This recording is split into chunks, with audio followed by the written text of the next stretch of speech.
Kandukur project anganwadi workers and helpers union CITU ఆధ్వర్యంలో sub collector గారికి ఒక కంప్లైంట్ రాసి ఇవ్వటం జరిగింది.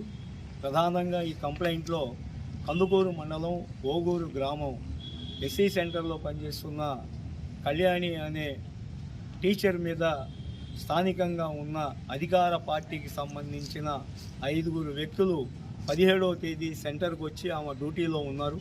నువ్వు రాజీనామా చేస్తావా లేదా, నువ్వు ఇక్కడ పనిచేయటానికి అవసరం లేదు, నువ్వు రాజీనామా చేసి వెళ్ళిపో, మేము మా పార్టీ అధికారంలోకి వచ్చింది, మేము వేరే వాళ్ళని పెట్టుకుంటామని చెప్పి బెదిరించారు.